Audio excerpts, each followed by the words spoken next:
আজকের এই কোরআন শিক্ষা ক্লাসে আমরা সূরাতু আলাম নাশরাহ এটা ভালো করে বানান এবং রিডিং শিখব। চলুন আমরা শুরু করি। সূরাতু আলাম নাশরাহ লাকা মাক্কিয়াহ বিসমিল্লাহির রহমানির রহিম। আমরা এখান থেকে বানান করে নেব। হামজা জবর কি হবে? আ। হামজা জবর আ। লামে জবর মিমে জজম লাম। আলাম আলাম।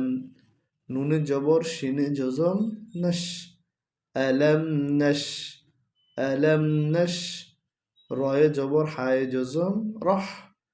আলাম নশ রহ। লাম জবর লা কাফ জবর কা লাকা। আলাম নাশরাহ লাকা। সদে জবর দালে জজম সদে।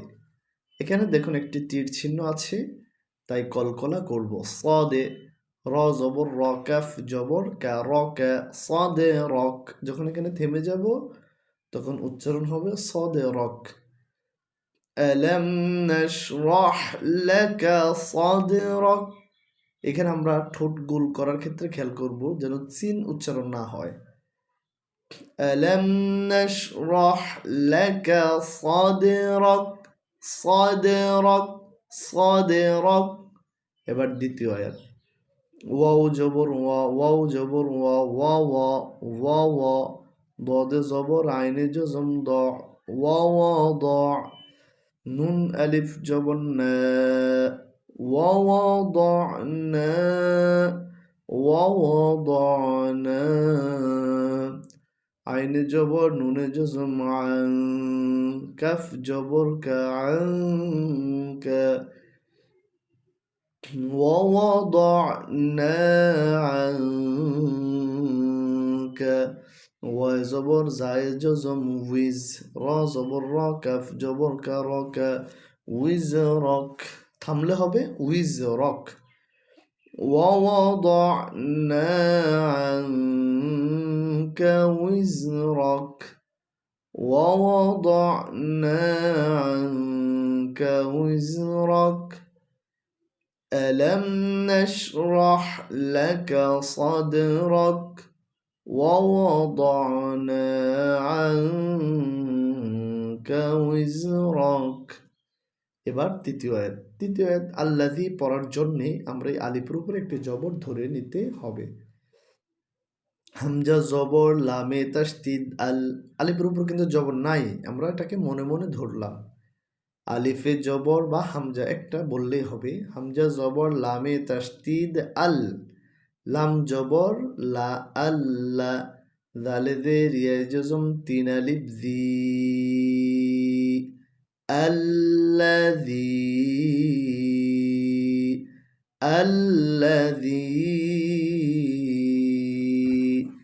হামজা জবর নুনে জজম আন। কফ জবর কদ জবর দ কদ আন কদ। الذي أنقض ظ জবর হায় জজম ظ را زبر را كف جبر كراك الذي أنقض ظهرك الذي أنقض ظهرك। এবার শিখব চতুর্থ আয়াত। ওয়াও জবর ওয়া রা জবর র ওয়া রা ফায়ে জবর আইনে জজম ফা ওয়ারাফা। নুন আলিফ জবর না ওয়ারাফানা।